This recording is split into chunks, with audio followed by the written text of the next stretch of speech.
Contrary to popular belief, social dominance isn't built by impressing people. It's built by following a couple of principles that most guys are too uncomfortable to accept. Now, there are so many of these principles, there are a lot, and I won't cover them all, but I think I've condensed them down pretty well into three main points. So that's what I'm going to be going over in this video. If you want to get the most out of the video, go grab a notebook and make sure to write these points down. Wait, never mind, it's 2 points. Now, the first point is that trying to be liked by everyone is just social suicide. Think of The Rock. The Rock's a really famous guy, right? He's in a lot of big movies and TV shows and whatnot. But he's got a pretty shit business model. Now, I don't know if this is his exact business model, but this is what it looks like from an outsider's perspective. Be liked by everyone, get money from everyone, and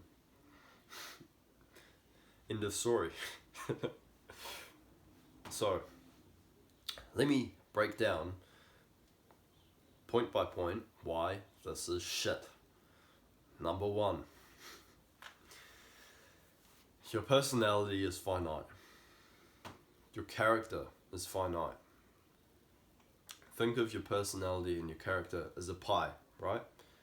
And every single person that you try to be liked by, everyone, all your friends, your family, and the people you want to impress, they each get a little slice of this pie. Now, obviously, the more people you try to be liked by, the less pie each person will get. If you try to be liked by 2 people, then they'll each get half of the pie. That's like a lot. But if you're trying to be liked by 100 people, then they'll each get 1% of the pie. That's not much, is it? Now, in the extreme case of The Rock, he tries to be liked by everyone. You wouldn't actually count this as millions and millions of people. You would count this as groups of people. So, let's say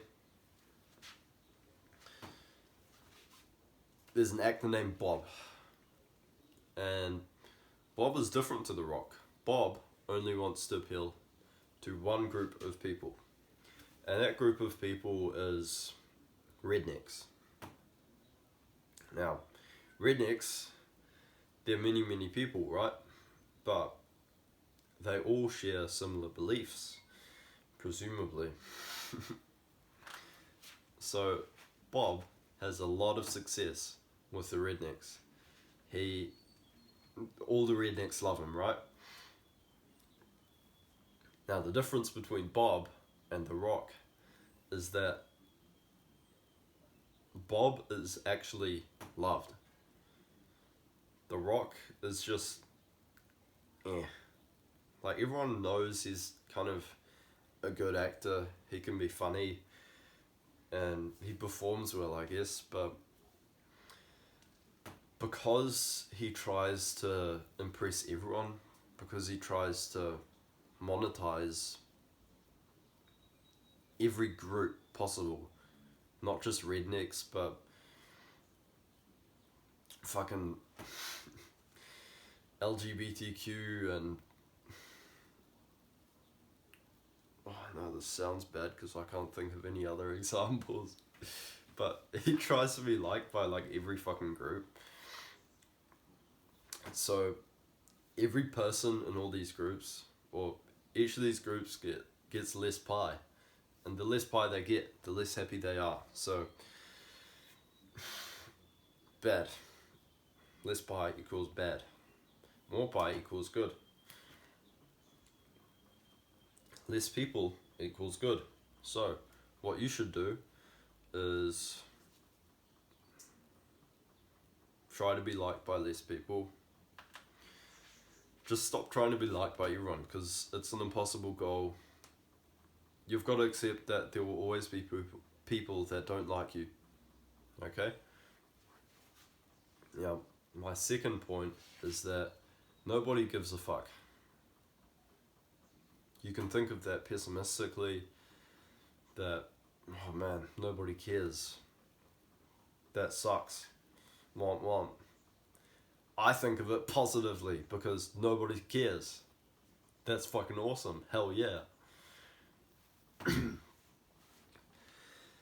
So, how I learned this was pretty interesting.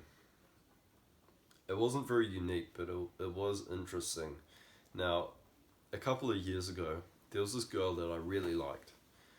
And I was in like every class with her, I think, because it was still pretty early in school, so we were all in the same class for everything, right? And I kind of always had this image in my head of like this fantasy that one day I would be able to approach her while nobody else was around us, so that there was basically no risk of social judgment. And miraculously, that day appeared. We were waiting for class to start. No, I was waiting there. I was the first person outside the class, and then she rolls up, and a couple minutes go by and nobody else comes. So I'm like, fuck man, this is an opportunity of a lifetime, so I'll take it. And I took it. And I was looking down at my phone, mumbling to her, yo, can I get your number? And I probably said it even quieter than that. I said it pretty quiet just then, but it was probably quieter than that. And it was probably fucking incoherent. But anyway, I got rejected, and I thought my life was over. I felt so embarrassed, bro. I wanted to like curl up into a little marble and just fucking roll away. That's the weirdest analogy I've ever made, but yeah, I thought my life was over. I thought that her friends would confront me, and I thought that my social circle would get completely fucked up. But I waited and waited and waited, and nothing happened.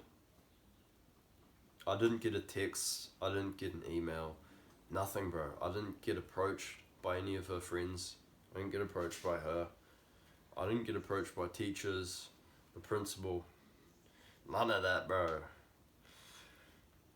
And you know why?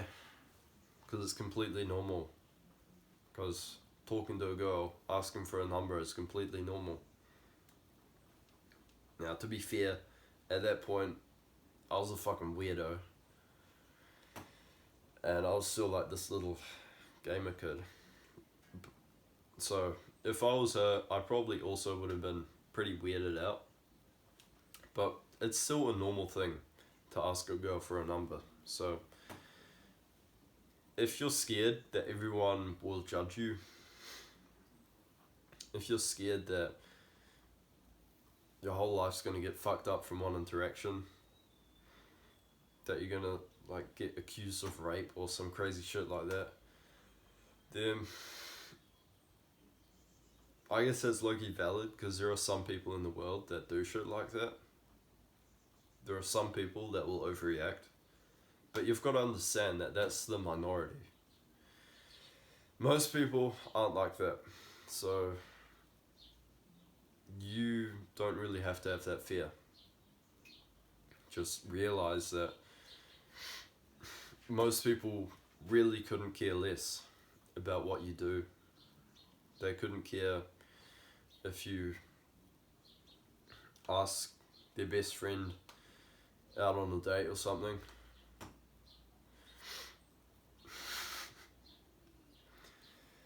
So, do whatever, bro.